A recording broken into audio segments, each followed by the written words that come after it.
Mi nombre es Tomás Aguilar.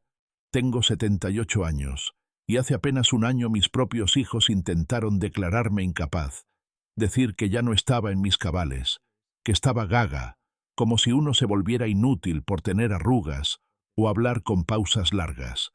Pero lo que ellos no sabían era que yo llevaba tiempo escuchando, observando y, sobre todo, grabando.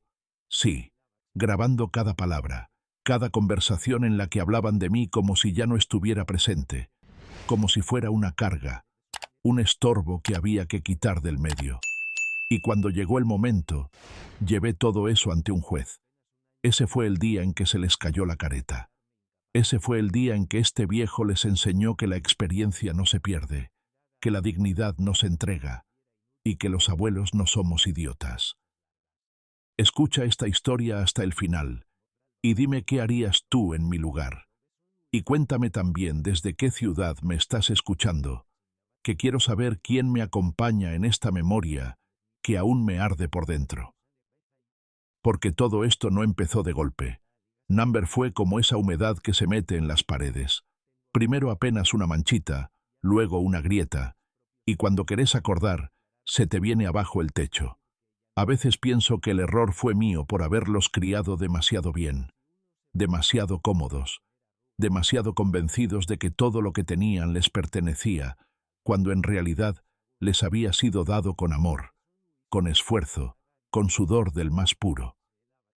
Yo viví toda mi vida en un pueblito del interior de Jalisco, México, un pueblo donde todavía se escucha misa los domingos, donde los vecinos se saludan por su nombre y donde la palabra de un hombre vale más que cualquier papel sellado.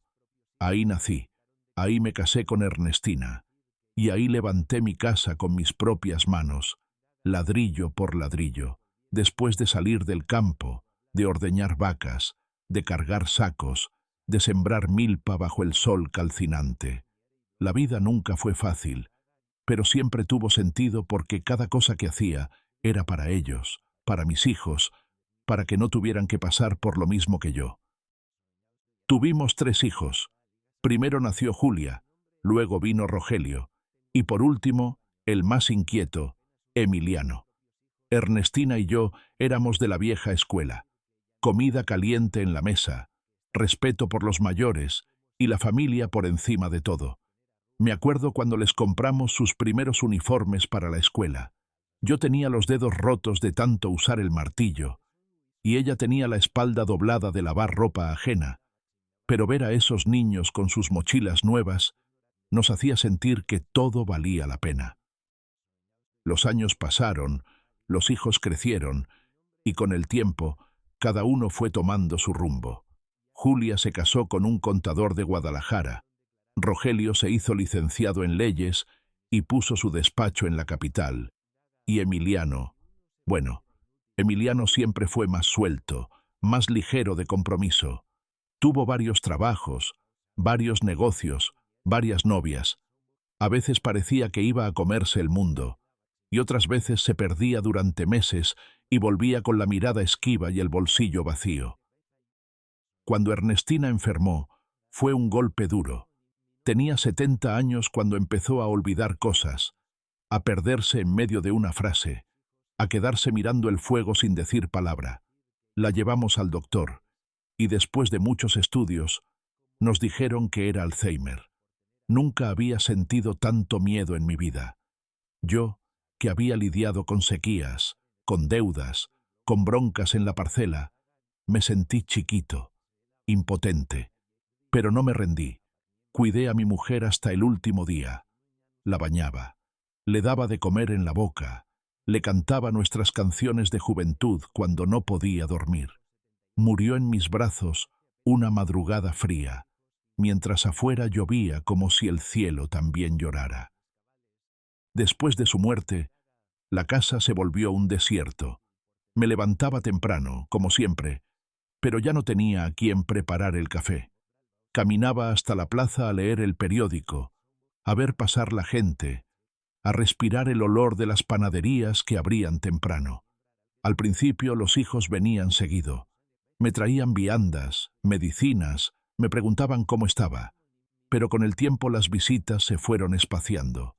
Primero venían cada semana, luego cada mes, después ni llamaban, solo cuando necesitaban algo.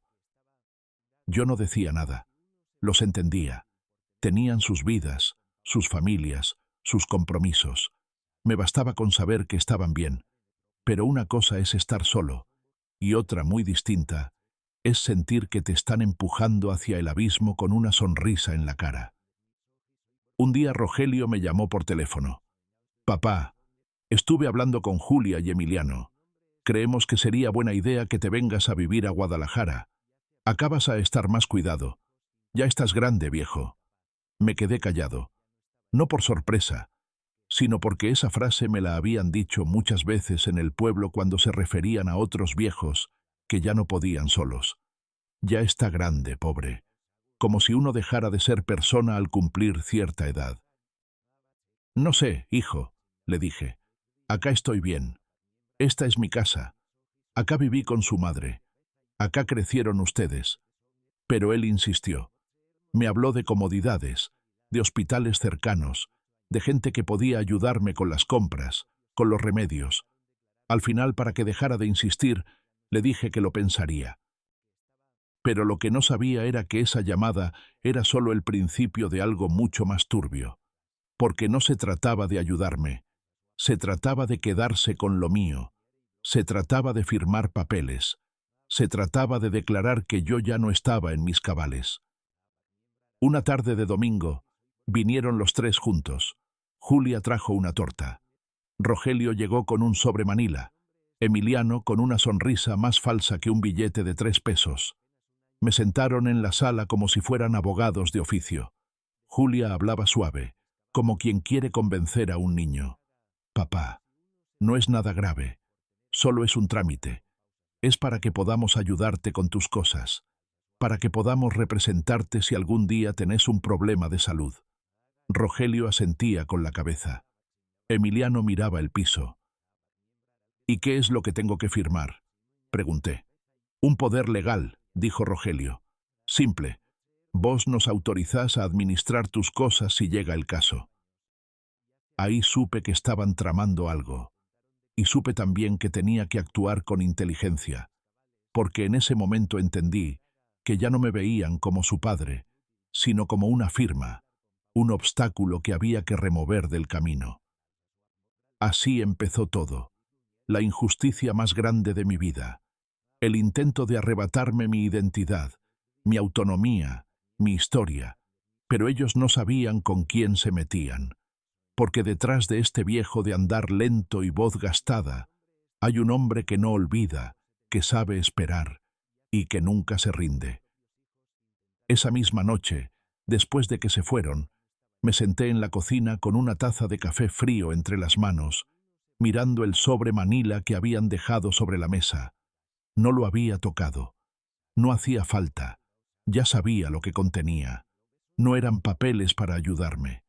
Eran documentos preparados para anularme, para declararme incapaz, para poner mi nombre como figura decorativa mientras ellos disponían de todo lo que yo había construido durante más de 70 años. Y ahí, sentado en ese silencio espeso que solo conocen los que han perdido demasiado, tomé una decisión que iba a cambiarlo todo. Iba a defender mi vida. No con gritos, no con peleas, sino con pruebas. Fui al cuarto del fondo, ese que había sido de Emiliano cuando era chico. Aún tenía los estantes torcidos que él mismo había querido clavar, las marcas en la pared de cuando aprendió a lanzar la pelota contra el techo. Abrí un cajón del ropero y saqué una caja de herramientas. En el fondo estaba lo que buscaba. Una pequeña grabadora de voz que había usado años atrás cuando escribía cartas para los vecinos del barrio que no sabían leer ni escribir. «Don Tomás, ¿me escribe una carta para mi hija en Estados Unidos?», me decían. Y yo, con paciencia, grababa sus palabras para después pasarlas al papel con mi mejor caligrafía. Esa grabadora aún funcionaba. La probé. El pitido fue suave, pero claro. Apreté rec. Mi voz retumbó en ese cuarto vacío. Prueba 1, 2, 3. Sonreí. Funcionaba perfecto. Durante las siguientes semanas, cada vez que alguno de mis hijos me llamaba o venía de visita, tenía la grabadora encendida. La llevaba en el bolsillo de la camisa o escondida en la mesa del comedor. Grabé conversaciones enteras, charlas en las que Julia decía que papá ya no está como antes, que se olvida las cosas, que no debería manejar solo. Grabé a Rogelio diciéndole a Emiliano por teléfono que hay que apurarse antes de que el viejo haga un testamento. Grabé a Emiliano, con esa voz baja que pone cuando sabe que está haciendo algo mal, diciendo que papá tiene una pensión buena y esa casa vale bastante. Si la vendemos ahora, se puede dividir fácil. Cada palabra era una puñalada, pero también era una prueba de que el cariño que me mostraban era pura fachada, una prueba de que no me estaban cuidando, me estaban cercando. Mientras tanto, yo seguía haciendo mi vida como siempre. Me levantaba temprano, limpiaba el patio, regaba las plantas de Ernestina, iba al mercado a comprar pan, pero adentro mío algo se había encendido, algo que creí apagado hacía años, una chispa, un fuego, y no era rabia, era dignidad. Un día, Julia volvió con una mujer que se presentó como trabajadora social. Papá, ella es Miriam. Viene a hacerte unas preguntas para asegurarse de que estás bien. Me habló como si yo fuera un niño. Solo tenés que responder con sinceridad. ¿Sí? Me senté frente a la señora Miriam, que sacó una carpeta y empezó a preguntarme cosas simples. ¿Sabe su nombre completo? ¿Sabe qué día es hoy? ¿Puede decirme quién es el presidente del país? Respondí todo con claridad. Hasta sonreí cuando me preguntó cuánto era 2 más 2. Ella anotaba todo con cara seria. Al final, me agradeció por la paciencia. Después me crucé con Julia en la cocina. Pensaba que no la escuchaba, pero dijo por teléfono: creo que vamos a tener que presentar los papeles igual. Si esperamos más, puede ser tarde. Ahí supe que el asunto ya no era solo familiar. Ya estaban moviendo cosas en los tribunales. Querían declararme legalmente incapaz. Querían quitarme el control de mis bienes. Y lo peor de todo, estaban seguros de que yo no podía defenderme. Pero no contaban con mis grabaciones. Esa misma tarde fui a ver a don Ernesto, un amigo de toda la vida, retirado del Poder Judicial. Había sido escribano durante más de 40 años. Un hombre derecho, de esos que no se dejan comprar ni por cariño. Ernesto, le dije, necesito que me escuches algo. Puse la grabadora sobre la mesa de su cocina y le di play. Durante más de 1 hora, escuchamos juntos la voz de mis hijos hablando de mí, como si ya no estuviera, planeando repartirse mis cosas, buscándole vueltas a la ley para sacarme del camino sin ensuciarse demasiado. Cuando terminó, don Ernesto me miró fijo. Tomás, esto es muy grave, y es muy claro. Vos estás bien, perfectamente lúcido, y ellos están tramando una maniobra legal para sacarte todo. Asentí en silencio. Él me puso una mano en el hombro. Vas a necesitar un abogado. Pero con esto, no solo te vas a defender, vas a darles una lección que no van a olvidar jamás. Y así fue como empezó mi contraataque. Silencioso, lento, imparable. Porque este viejo ya no iba a esperar sentado que lo encerraran en una casa ajena con cortinas floreadas y horarios de siesta. Este viejo iba a luchar, y lo iba a hacer a su manera, como había hecho toda la vida, con paciencia, con trabajo y con verdad. El lunes siguiente me presenté en el despacho del licenciado Heredia, un abogado joven pero de mirada firme que me había recomendado don Ernesto.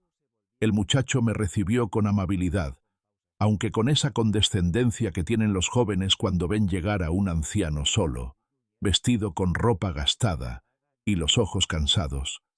Pero todo cambió cuando puse sobre su escritorio una carpeta con las grabaciones, las transcripciones hechas por mí a mano, y una nota firmada por don Ernesto avalando la veracidad de los documentos. El licenciado Heredia empezó a leer, luego a escuchar los audios en sus auriculares, y a medida que avanzaba, su expresión fue transformándose. Ya no me miraba con compasión, me miraba con respeto. «Don Tomás», me dijo, «esto es oro puro. Lo que hicieron sus hijos, o lo que están intentando hacer, es no solo inmoral, es ilegal. Usted no solo puede defenderse, puede dejar precedente». Le conté que no quería arrastrarlos por los tribunales, no por miedo, sino por pena, por lo que alguna vez fuimos, pero que tampoco iba a quedarme de brazos cruzados mientras me enterraban en vida. Él entendió. Me propuso una estrategia: presentar una denuncia preventiva, acompañada de un informe psicológico oficial que demostrara mi plena lucidez, y las grabaciones como respaldo. Además, una notificación judicial que llegaría a cada uno de mis hijos, dejando constancia de que estaba al tanto de sus intenciones y que había decidido actuar. «Esto los va a frenar en seco», dijo el abogado. «Después de esto, no van a poder mover un dedo sin que un juez lo mire con lupa». Durante las semanas siguientes me sometí voluntariamente a evaluaciones psicológicas y cognitivas. Respondí cada pregunta con paciencia, sin exagerar, sin dramatismo. Mostré mi casa, mis documentos, mi historia. El psicólogo que me entrevistó, un hombre mayor también, me dijo al final: «Don Tomás, usted está más lúcido que muchos de 40. Lo que le están haciendo es una vergüenza». La mañana en que se enviaron las notificaciones fue una de las más tranquilas de mi vida. Me senté en la galería de mi casa con un mate en la mano, mirando las bugambilias del patio florecer, como cada año. Sabía que cuando mis hijos recibieran esos sobres amarillos con el sello judicial, el mundo que ellos creían tener bajo control se les iba a desmoronar. Y así fue. El primero en llamarme fue Rogelio. Lo atendí sin apuro. «Papá, ¿qué es esto? ¿Por qué nos estás acusando de cosas tan graves?» Su voz estaba alterada, pero no por vergüenza, por miedo. Le respondí con calma: «No estoy acusando a nadie, hijo. Estoy defendiendo mi derecho a vivir en paz, a decidir sobre mi vida, a no ser tratado como un bulto sin valor». Julia me llamó al día siguiente. Lloraba. «Papá, no entendés. Teníamos miedo de que te pasara algo. Vos estás solo». Me contuve de gritarle: «¿Y por qué no venían a visitarme entonces? ¿Por qué hacía meses que no llamaban ni para ver si seguía respirando? Es ahora, con una firma en juego, que se acuerdan de mí». Julia se quedó callada. Le dije lo que tenía que decirle. «Si esto te dolió, imagínate cómo me dolió a mí cuando escuché tu voz diciendo que yo ya no era el mismo, que ya no razonaba bien». Emiliano no llamó. Me mandó un mensaje de texto: «Lo siento, pa. No pensé que esto iba a llegar tan lejos». No respondí, porque algunas palabras, aunque se digan, ya no sirven. Aunque se pidan perdones, ya no alcanzan. Los días siguientes fueron de silencio. Ninguno volvió a la casa. Nadie tocó la puerta. Ningún auto familiar se estacionó frente a mi jardín como antes. Pero a cambio de ese silencio, gané algo mucho más valioso: la certeza de haber hecho lo correcto. Me había levantado del pozo donde me querían enterrar. Me había defendido con dignidad, sin perder la cabeza, sin gritar, con pruebas, con verdad. Y no solo eso. A raíz del caso, el licenciado Heredia me propuso algo que jamás imaginé: dar una charla en un centro de adultos mayores del municipio. «Muchos no saben que pueden defenderse», me dijo. «Muchos están pasando por lo mismo y creen que es normal». Acepté. Me paré frente a un grupo de ancianos, algunos con bastón, otros en silla de ruedas, y les conté mi historia. Les hablé con el corazón, sin adornos, sin miedo. «No estamos muertos, compañeros», les dije. «Estamos vivos. Pensamos, sentimos, y tenemos derecho a decidir sobre nuestras vidas». Después de esa charla, me aplaudieron de pie. Algunos lloraban, Uno se acercó, me tomó la mano y me dijo: «Gracias, don Tomás. Usted dijo lo que yo no me animaba a decir». En ese momento entendí que mi lucha ya no era solo mía, era de muchos, y que había valido la pena. Pero aún faltaba lo más inesperado, porque aunque creía que ya no podía sorprenderme, la vida aún me tenía reservadas algunas lecciones y algunas visitas que me iban a remover el alma. Fue un viernes al mediodía cuando escuché el timbre. No esperaba a nadie. Pensé que quizás era el cartero o algún vecino que venía a pedirme herramientas como en los viejos tiempos. Me limpié las manos con el trapo de cocina y fui a abrir. Y ahí estaban, mis dos nietos, Camila y Benjamín, parados uno al lado del otro, vestidos con sus uniformes escolares, con las mochilas colgando como si hubieran salido volando del colegio directo a mi puerta. Me quedé helado, no por miedo, sino porque no me lo esperaba. Hacía meses que no los veía. Ni siquiera sabía si se acordaban de cómo era mi casa. «Abuelo», dijo Camila, que ya tenía la voz más grave, los ojos serios como su madre. «¿Podemos pasar?» Benjamín no dijo nada, pero me miraba con esa mezcla de timidez y tristeza que tienen los niños cuando sienten que algo grande está ocurriendo y no saben si van a ser bienvenidos. Los dejé pasar. Se sentaron en el comedor como si lo hicieran por primera vez. Yo preparé agua fresca con limón, como hacía cuando venían en verano. Les pregunté si querían pan dulce, pero dijeron que no. Camila sacó una hoja doblada en 4. Me la alcanzó con las manos temblorosas. «Esto lo escribimos nosotros, sin decirle nada a mamá o a papá». Abrí la hoja. Era una carta escrita con 2 caligrafías distintas, una más firme y otra más infantil. Decía: «Querido abuelo, sabemos que estás enojado y triste, y que algo pasó entre vos y papá. Nosotros no entendemos bien todo, pero te extrañamos. Extrañamos tus cuentos, tus juegos, tus abrazos. Mamá y papá dicen que estás confundido, pero nosotros creemos que sos el mismo de siempre. Queremos verte más seguido. Queremos saber si estás bien. Queremos que sepas que te queremos». Me quedé en silencio, mirando esas líneas que me hicieron más bien que 1000 disculpas de adultos. Me acomodé los lentes, respiré hondo y les dije: «Yo también los extraño, hijos. Cada día. Ustedes no tienen la culpa de nada, y esta siempre será su casa». Benjamín se acercó y me abrazó con una fuerza que me desarmó. Camila no lloró, pero bajó la cabeza. Le pasé la mano por el pelo, como cuando era bebé. No pregunté cómo habían llegado. No les hice reproches.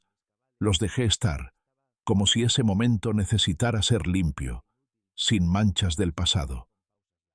Esa tarde jugamos a las cartas. Les conté una historia sobre un gato callejero que se había colado en mi taller años atrás y había dormido sobre una caja de herramientas durante semanas. Se rieron. Me preguntaron si podían volver el próximo viernes.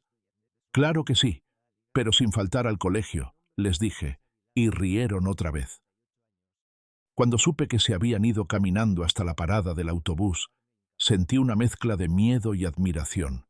Esos chicos, con apenas 10 y 12 años, habían hecho lo que sus padres no se animaban: tender un puente. Esa noche dormí tranquilo. Por primera vez en mucho tiempo sentí que algo estaba sanando. No todo, pero algo. Los viernes siguientes se volvieron nuestros días.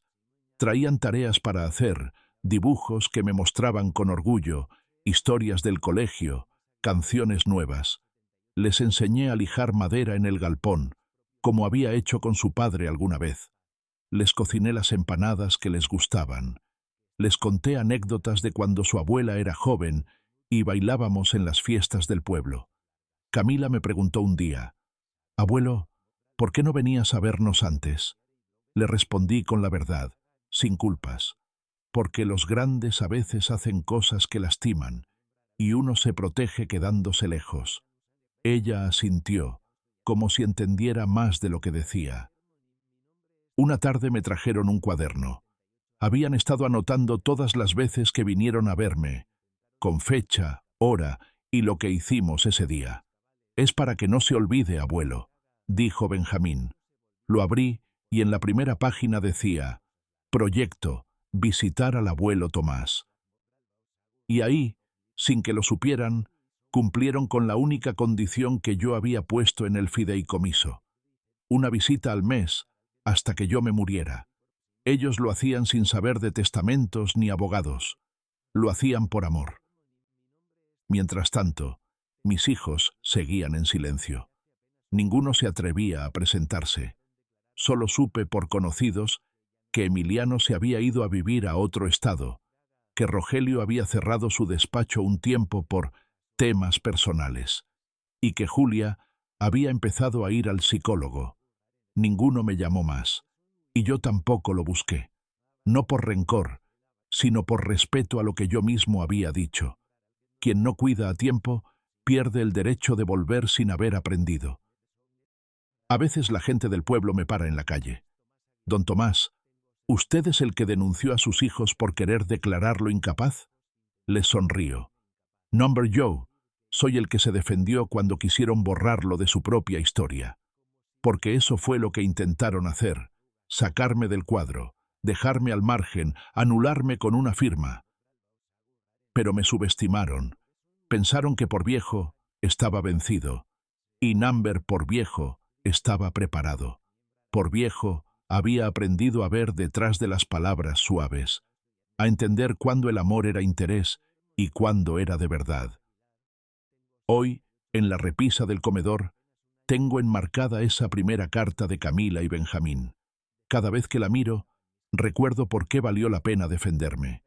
Porque mis nietos me devolvieron algo que yo ya creía perdido: el sentido de seguir adelante. Pero aún faltaba una última visita, una que no esperaba, una que llegaría justo cuando creía que ya nada podía sorprenderme. Fue un sábado por la tarde. El cielo estaba nublado y había un olor a tierra húmeda que me traía recuerdos de cuando arábamos con mi padre en las afueras del pueblo. Me había quedado dormido en la mecedora del porche, con un libro abierto sobre el pecho, cuando escuché el motor de un auto detenerse frente a la casa. Al principio, no quise abrir los ojos. Pensé que era algún vecino o alguien perdido que había tomado mal la calle de tierra. Pero luego sentí pasos y algo en mi cuerpo se tensó. No eran los pasos apurados de mis nietos, ni los firmes de algún amigo. Eran lentos, cargados de duda. Abrí los ojos y ahí estaba Julia, de pie en la vereda, con una bolsa en la mano y la mirada en el suelo. Había adelgazado. Tenía el rostro pálido, como si no hubiera dormido bien en semanas. Llevaba puesta una bufanda color vino que le había tejido Ernestina cuando aún vivía, y eso me revolvió el alma. «Hola, papá», dijo, sin levantar del todo la vista. No dije nada. La observé como quien mira una fotografía vieja y se pregunta en qué momento cambió todo. Finalmente hice un gesto con la mano para que pasara. Subió los 2 escalones de madera del porche, como si le costara, no por el cuerpo, sino por la vergüenza. «¿Querés pasar o preferís que hablemos acá?» «Acá está bien, si no te molesta». Se sentó en la silla de mimbre al lado mío. Durante unos minutos solo se escuchaba el canto de un gorrión entre los naranjos y el vaivén suave de mi mecedora, hasta que ella rompió el silencio. «Vine porque no podía más, papá. Llevo meses sintiendo una presión en el pecho que no me deja dormir. No dejo de pensar en todo lo que hicimos, o mejor dicho, lo que intentamos hacer». Apreté los labios. Quise decir algo, pero no me salieron palabras. Ella siguió. «Pensé que lo hacía por tu bien, que necesitabas ayuda, pero no era verdad. Lo hicimos porque nos asustaba que tuvieras control, porque no sabíamos cómo manejar la idea de que fueras independiente, porque nos convenía pensar que estabas perdiendo la cabeza». «No pensaban, hija», le dije por fin con voz ronca. «Creyeron lo que les convenía». Julia asintió en silencio.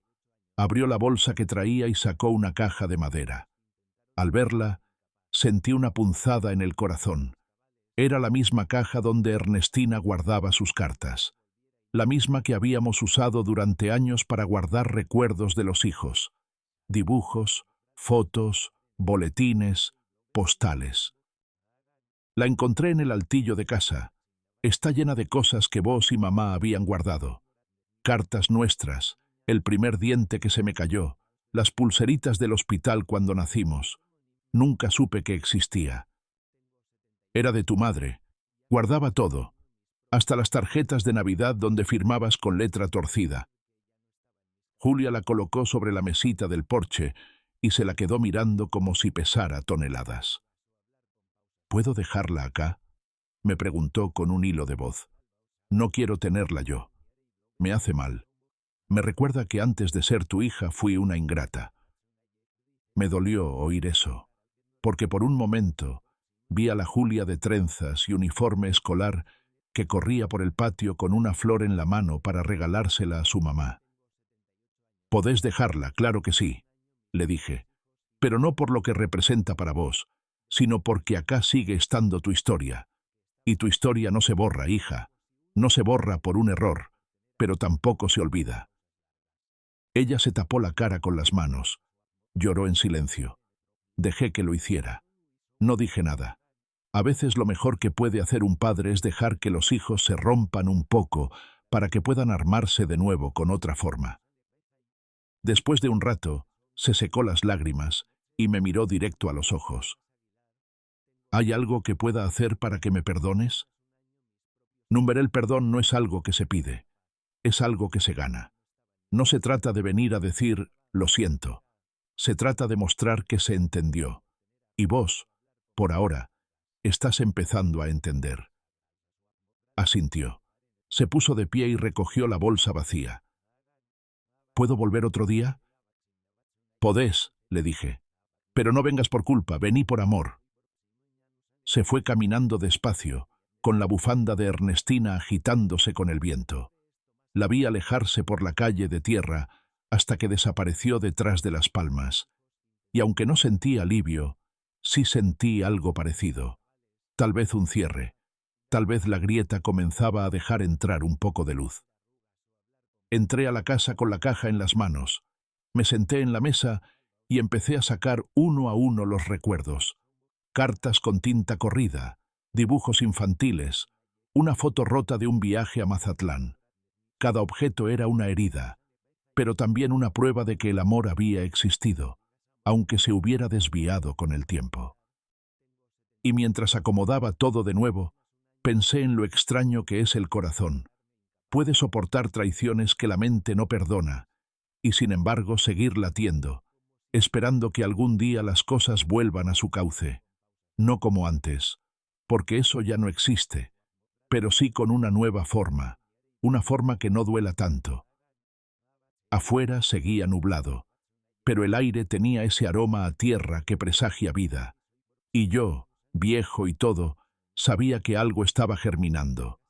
No con mis hijos, quizá no con todos, pero con los nietos, con los actos sinceros, con cada abrazo que no buscaba perdón, sino simplemente decir, estoy acá, abuelo, no me olvidé de vos.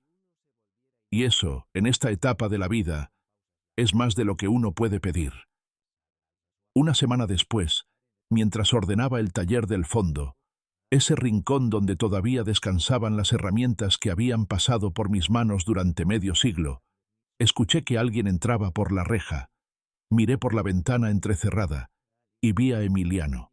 Estaba parado junto al limonero, con las manos en los bolsillos, el pelo más largo, la barba crecida y una expresión que no supe leer de inmediato.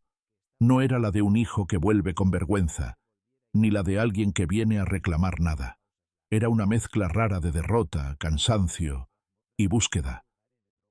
No salí enseguida. Lo dejé estar. Quería ver si tenía el valor de acercarse solo. Y lo tuvo. Caminó hasta la puerta del taller y golpeó con suavidad, como si temiera que el golpe mismo lo alejara para siempre. ¿Puedo pasar, viejo?, dijo con la voz que usaba de adolescente cuando rompía algo y no sabía cómo decirlo. Asentí sin hablar. Se sentó sobre el banco largo donde solíamos armar los barriletes. Miró a su alrededor y suspiró. Todo está igual, murmuró, hasta el olor. El tiempo no toca donde no lo dejamos entrar, respondí, barriendo viruta seca con un cepillo gastado. Hubo un silencio largo, incómodo como una espina en el zapato, hasta que soltó: La cagué, papá, y no sé cómo hacer para que me veas otra vez como tu hijo. Me apoyé en el banco. Lo miré con el peso de los años en la espalda y los ojos secos de tanto llorar en silencio. ¿Querés que te vea como mi hijo, Emiliano? Entonces decime, ¿por qué lo hiciste? ¿Por qué te prestaste a ese juego sucio de declarar a tu padre demente? Él bajó la cabeza. Se le humedecieron los ojos. Porque tenía miedo, viejo. Miedo de que te murieras y no supiéramos qué hacer con todo. Porque yo nunca fui como Rogelio ni como Julia. Ellos tienen carrera, tienen orden, tienen todo. Yo número.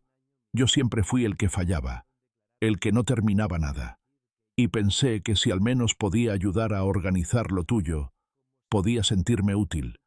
Pero cuando escuché las grabaciones, cuando supe que sabías todo, sentí vergüenza. No por lo que dijimos, sino por lo que vos escuchaste. Porque te escuché llorar en una de esas grabaciones. Te juro por Dios que me partió el alma. Me quedé callado. Recordé bien ese día.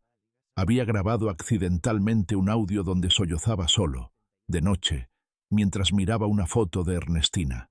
No supe que la grabadora estaba encendida, pero estaba, y ellos la escucharon. Te vi en una entrevista por la televisión del municipio, dijo Emiliano con la voz temblorosa. Estaban hablando de adultos mayores y tus palabras aparecieron. Dijiste que un hijo que olvida que su padre también es persona no merece llamarse hijo. Y sentí que hablabas de mí, porque era verdad. Me acerqué despacio. Me senté frente a él. Nos miramos sin nada entre medio, ni reproches, ni papeles, ni dinero, ni abogados. ¿Querés ser mi hijo otra vez, Emiliano? Empezá por no repetirte. No me vengas cada tanto con lágrimas. No me llames solo cuando estés en ruinas. Vení cuando estés bien, cuando puedas compartir algo, aunque sea un mate amargo y silencio. El amor se demuestra en lo simple, no en lo grandilocuente. ¿Entendés? Sí, papá, dijo tragando saliva. Y te lo prometo. Esta vez no voy a fallar. No me prometas nada, hijo. Solo vení, una vez por mes, como hacen tus sobrinos. Sentate, toma mate. Y si un día querés contarme tus cosas, lo haces. Y si no, está bien también. Pero vení como persona, no como hijo con culpa. Se levantó. Nos dimos un abrazo que dolió en los huesos, porque fue como quitar una costra que llevaba demasiado tiempo pegada. Antes de irse, miró el torno viejo y sonrió.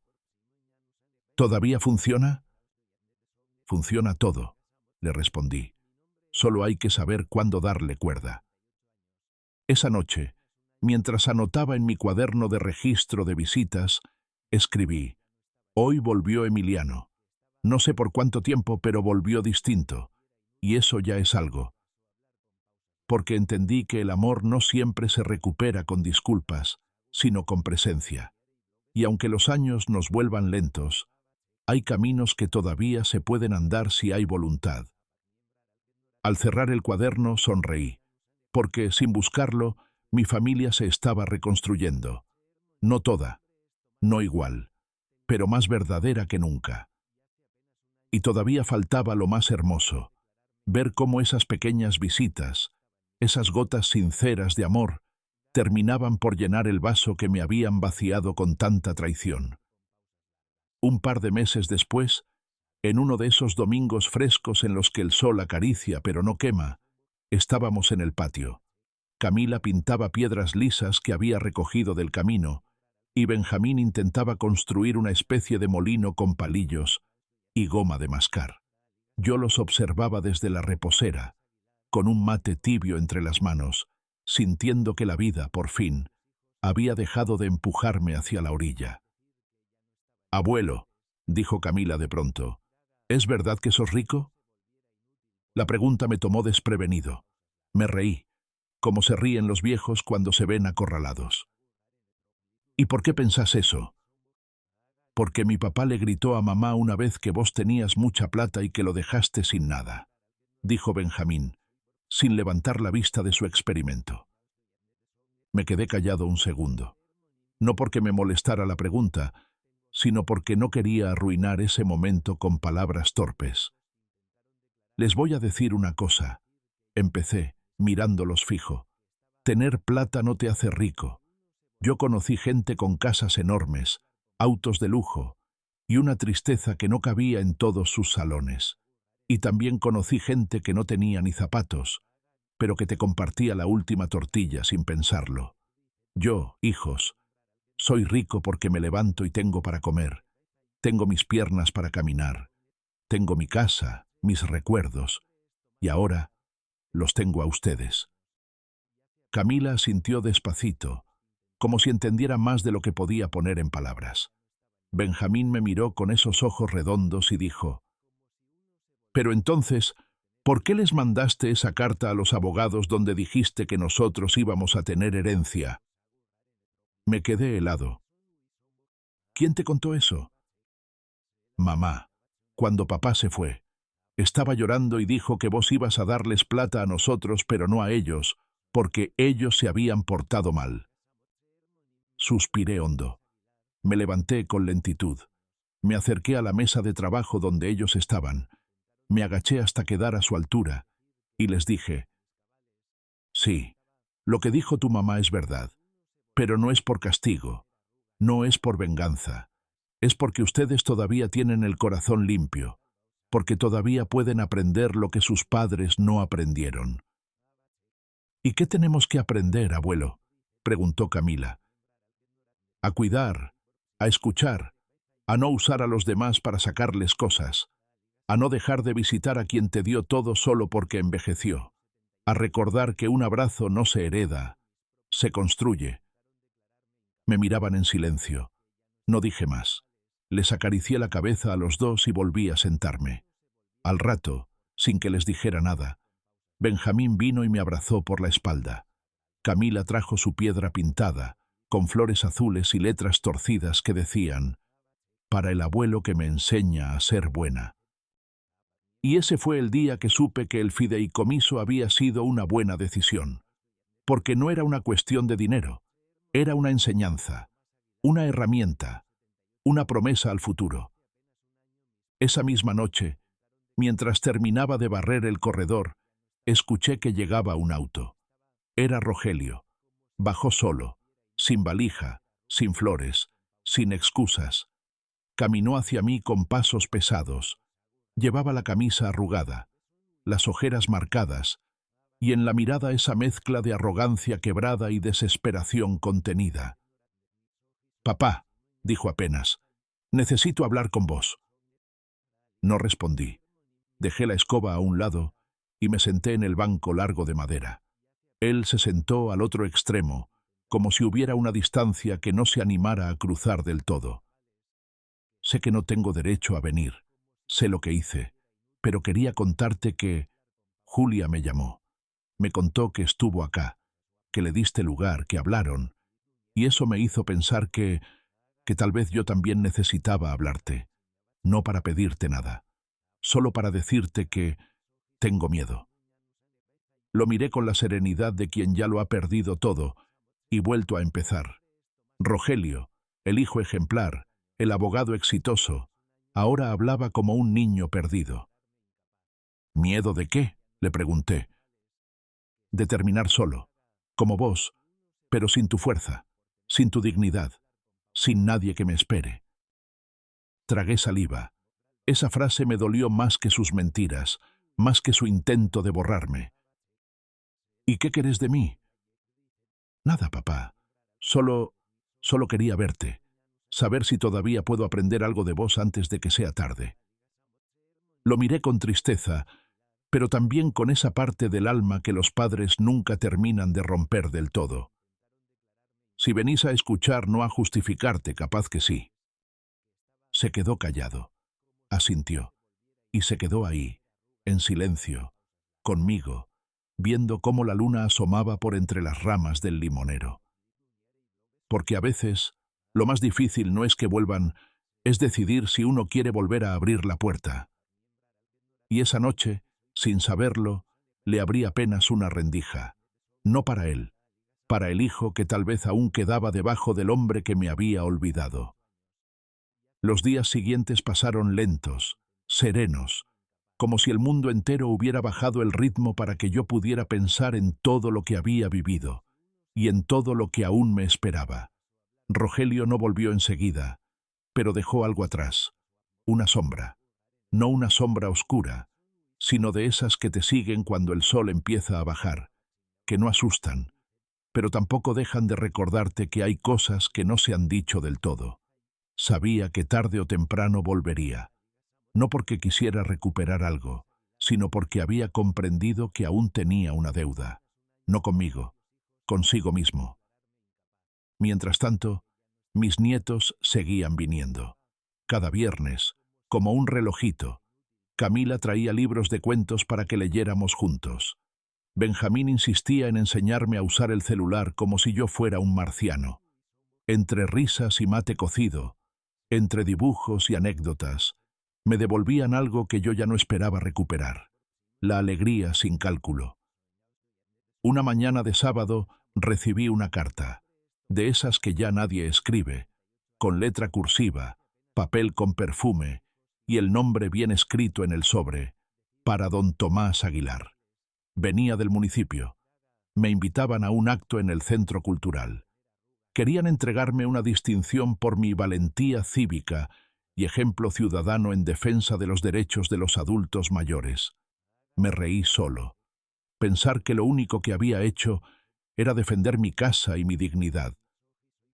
Pero acepté. El acto fue sencillo.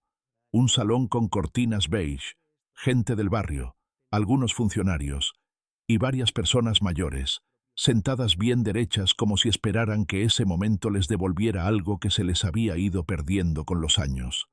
Subí al pequeño escenario con paso lento, pero seguro. Me entregaron una placa, una medalla que brillaba más de lo que pesaba y un micrófono que apenas supe sostener. Gracias, dije. No por el premio, sino por escucharme, porque a veces eso es lo que más se necesita, que alguien escuche. Yo no soy un héroe, soy un hombre común, un viejo, como muchos de los que están acá, que dio la vida entera por su familia, y que un día entendió que el amor no puede ser excusa para el maltrato, ni la edad, justificación para ser ignorado. Yo no hice justicia, solo puse un límite. Y aprendí algo importante, que uno no debe tener miedo de quedarse solo. Hay cosas peores que la soledad, como vivir rodeado de gente que ya no te ve. El aplauso fue largo, sincero, con esa fuerza que no viene de las manos, sino del pecho. Vi ojos brillosos, sonrisas apretadas, cabezas que asentían, y en la última fila vi algo que me paralizó por un instante. Andrés, mi hijo menor, no aplaudía. No lloraba, solo me miraba, de pie, solo, con los brazos colgando y la cara de un hombre que había cruzado un desierto. No lo busqué después. Salí del acto acompañado de mis nietos, con la medalla envuelta en una servilleta de tela que una señora del centro cultural me había regalado. Comimos en la plaza unas empanadas caseras, tomamos helado, y por un momento el mundo pareció perfecto. Tan simple, tan fácil de vivir cuando uno no lo complica con codicia o ego. Esa noche, ya en casa, tocan el timbre. Era Andrés, igual de serio, igual de flaco, pero con una expresión que no le conocía. Algo había cambiado en su mirada. No venía con excusas, ni con pretextos. Venía con una caja en las manos, una caja de madera clara, sin moño, sin etiqueta. Papá, dijo, bajando la vista. Esto era de mamá. Estaba en el ropero del cuarto de ella. Nunca me había animado a abrirlo. Hoy lo hice, y creo que tenés que tenerlo vos. Se la recibió en silencio. Pesaba poco, pero dentro llevaba algo más denso que el plomo. La abrí. Estaba llena de cartas, todas dirigidas a mí, escritas por Ernestina, cartas que nunca me dio, que guardó para el día en que no pudiera decirte las cosas cara a cara, como decía la primera. Empecé a leer en voz baja. Andrés se quedó de pie, esperando. No lo miraba, solo leía. La letra de Ernestina era clara, amorosa, sin rencor. Hablaba de los hijos, de mí, de lo que deseaba para nuestra vejez. En una de las cartas decía: Tomás, si alguna vez nuestros hijos se olvidan de lo que sos, yo no me voy a olvidar nunca. Quiero que sepas que todo lo que lograste, lo lograste con tus manos y con tu corazón, y que aunque el mundo se dé vuelta, vos siempre vas a tener tu lugar. No pude seguir. Cerré la caja con las manos temblorosas. La apoyé sobre la mesa. Miré a Andrés. ¿Por qué me la trajiste? Él se encogió de hombros. Porque creo que mamá quería que la leyeras justo ahora, no antes, no cuando todavía creías que todo tenía arreglo. Suspiré. ¿Y vos qué querés, hijo? Solo que algún día podamos tomar mate de nuevo. Lo miré largo rato. Le ofrecí una silla. No hablé más. Puse la pava. Preparé los mates. Se quedó sentado ahí, como un chico que se escapó de casa y no sabe si lo van a dejar volver. Y así tomamos mate en silencio. Sin perdón. Sin promesas. Solo padre e hijo. Otra vez. Por ahora. Y eso era más de lo que había esperado. Pero aún faltaba la última vuelta de la vida. La más dulce. La más simple. La que me demostraría, por fin, que todo, absolutamente todo, había valido la pena. Pasaron unos meses. El calor se volvió más suave. Las hojas del limonero comenzaron a caer, y los viernes con mis nietos se convirtieron en una rutina tan hermosa que ya no necesitaba mirar el calendario. Mi corazón sabía cuándo era viernes.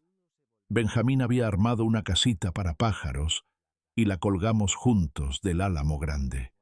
Camila me enseñaba palabras nuevas en inglés que aprendía en la escuela, y cada vez que lograba hacerme repetir una sin equivocarme, reía como si le hubiera ganado una batalla al mundo.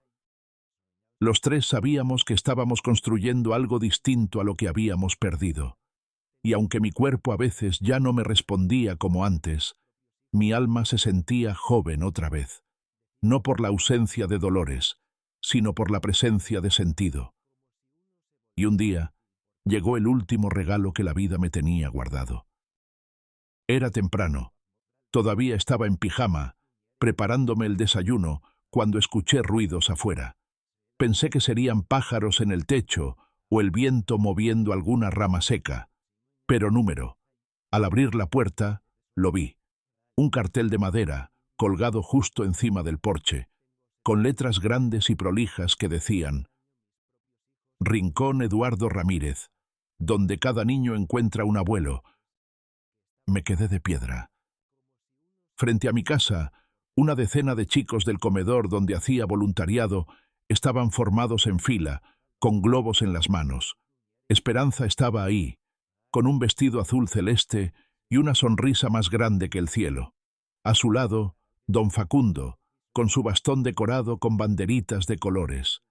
Habían venido todos: la directora del comedor, los voluntarios, algunos vecinos, y, lo que más me sorprendió, los padres de los niños. Todos, en silencio, esperando algo.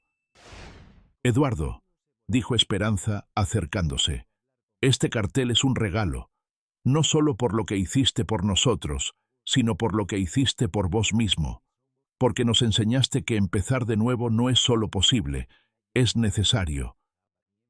Me abrazó con fuerza. Luego me entregó una pequeña placa. A don Eduardo, por recordarnos que la dignidad no tiene edad.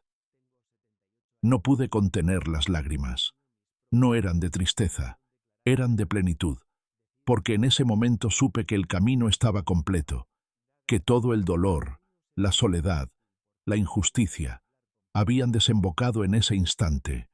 Una vereda llena de risas, una casa que volvió a ser hogar, un nombre colgado con amor sobre una puerta. Los niños entraron en fila, me abrazaron uno a uno, me dieron dibujos, cartas, galletas hechas por ellos. Algunos me decían, abuelo Eduardo, otros tío, otros simplemente, usted. Pero todos, me miraban con los ojos con los que un hijo debería mirar siempre. Y justo cuando creí que ya no podía sentir más felicidad, Camila tomó la mano de Benjamín. Se pararon frente a todos y leyeron una carta. Querido abuelo, este rincón no está solo en tu casa, está en nuestro corazón, porque nos enseñaste que los grandes también lloran, también luchan, también perdonan. Te prometemos que vamos a venir siempre, aunque llueva, aunque crezcamos, porque vos no sos solo nuestro abuelo, sos nuestro ejemplo. La gente aplaudió. Yo no pude hablar, solo los abracé, a todos. Al final del día, cuando ya no quedaban globos ni voces en la calle, me quedé en la mecedora viendo cómo se movía el cartel con la brisa. Sonreí. Pensé en Ernestina. Pensé en los días en que me sentí invisible, en los papeles, en los abogados, en el dolor de ser traicionado. Pensé en Rogelio, en Julia, en Emiliano, en sus silencios, en sus intentos torpes de volver. Y entendí que perdonar no es olvidar, es soltar, y yo había soltado, no por ellos, por mí, porque la rabia te envejece más que el tiempo, y el amor, ese que se construye sin apuro, sin condiciones, te rejuvenece el alma. Ahora tengo 79 años, y cada día me levanto sin miedo, sin rencor, con la certeza de que hice lo correcto. Ya no espero que mis hijos me llamen, pero si lo hacen, sabré escucharlos, como escuché a la vida cuando me dijo que no era tarde para empezar de nuevo. Y si vos llegaste hasta acá, si escuchaste esta historia con el corazón abierto, te dejo una pregunta. ¿A quién le tenés que poner un límite? ¿Y a quién, a pesar de todo, aún estás dispuesto a abrirle la puerta? Cuéntame desde qué ciudad me estás escuchando. Y si esta historia te hizo pensar, dale like al video, suscríbete y déjame un comentario. Porque entre todos podemos aprender que la dignidad no se hereda, se defiende. Y que nunca, nunca es tarde para recuperar la paz. Unas semanas después, mientras acomodaba los frascos de tornillos en el taller, mi taller, ese que sigue oliendo a madera vieja y aceite de herramientas, recibí una última visita. No de mis hijos, ni de mis nietos, ni del municipio. Fue un joven que no conocía. Tendría unos 20, flaco, con una camiseta con el logo de una universidad pública. Tocó el timbre con suavidad, como si supiera que del otro lado había alguien que valía la pena no asustar. ¿Don Eduardo Ramírez?, me preguntó con respeto. Sí, soy yo. Sacó una libreta del bolsillo y se presentó. Era estudiante de Derecho, y había leído mi historia en un boletín de su facultad. Estamos haciendo un trabajo sobre derechos de los adultos mayores.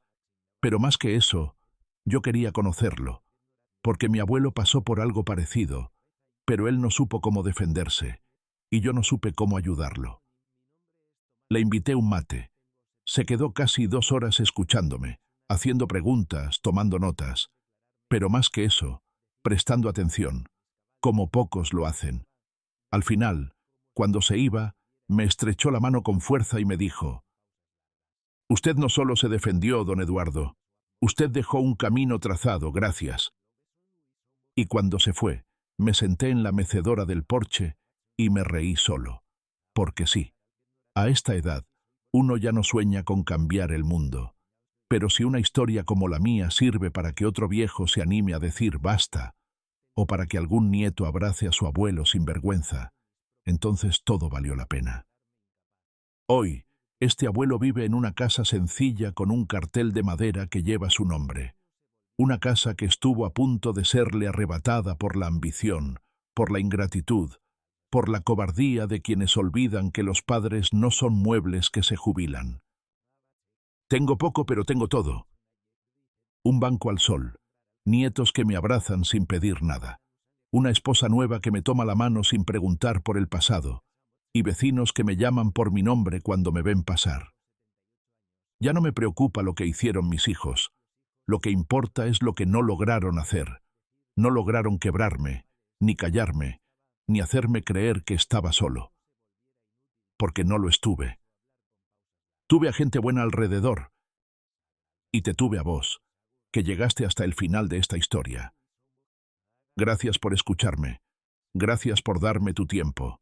Si alguna vez te sentís invisible, si alguien intenta hacerte creer que no vales nada, acordate de este viejo.